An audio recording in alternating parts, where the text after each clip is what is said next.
శ్రీ గురుభ్యో నమః.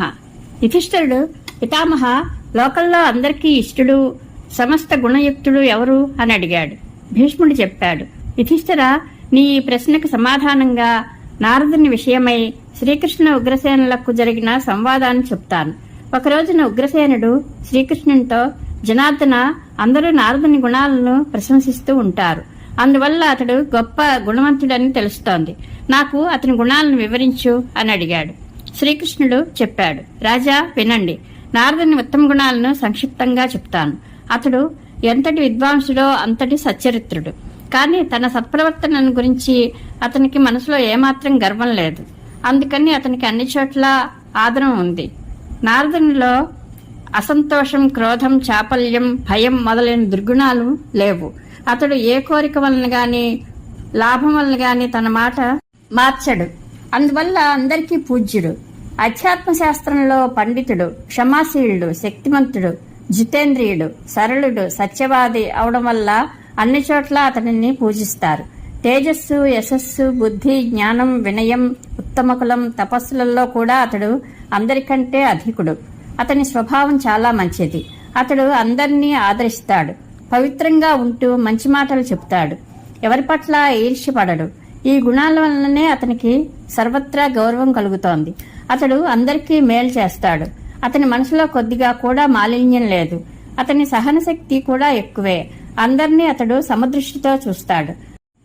అందుకే అతనికి ఎవరూ ఇష్టులు కారు, అనిష్టులు కారు. అతనికి అనేక శాస్త్రాలలో జ్ఞానం ఉంది. ఆ కథలు అతడు చెప్పే తీరు చాలా విచిత్రంగా ఉంటుంది. వాటిలో సంపూర్ణ పాండిత్యం ఉంది. దాంతోపాటు లాలస, సాఠ్యం లేవు. కృపణత్వం, క్రోధం, లోభం మొదలైన దోషాలు అతనిని స్పృశించలేవు.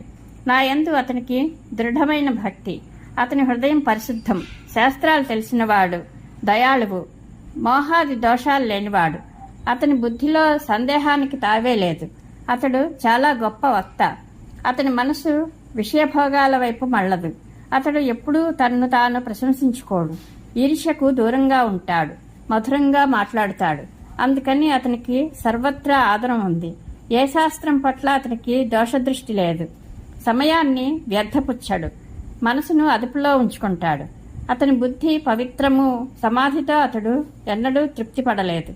కర్తవ్య పాలన కోసం ఎప్పుడూ సిద్ధంగానే ఉంటాడు. ఎప్పుడూ పొరపడడు. లోకులు అతనిని ఎప్పుడూ తమకు మేలు చేసే పనుల్లోనే నిమగ్నం చేస్తూ ఉంటారు. గుప్తంగా ఉంచబడిన ఎవరి రహస్యాన్ని అతడు వెల్లడించడు. అతనికి ధనం లభించడం వలన ఆనందం లేదు. లభించకపోవడం వలన దుఃఖం లేదు. అతనికి బుద్ధి స్థిరంగా, మనస్సు ఆసక్తిరహితంగా ఉంటుంది. అందుకని అన్ని ప్రాంతాల వారు అతనిని పూజిస్తారు. అతడు సంపూర్ణ గుణ శోభితుడు, కార్యకుశలుడు, పవిత్రుడు, నీరోగి, సమయం యొక్క విలువ తెలిసినవాడు, పరమ ప్రియమైన ఆత్మతత్వం ఎరిగినవాడు. ఆహా, అతనిని ఎవరు ప్రేమించకుండా ఉంటారు అని శ్రీకృష్ణుడు ఉగ్రసేనునికి చెప్పాడని భీష్ముడు యుధిష్ఠిరునికి చెప్పాడు. ఈ కథ మహాభారతంలో శాంతి పర్వంలోనిది. పరమేశ్వరానుగ్రహ ప్రాప్తిరస్తు. శుభం భూయాత్.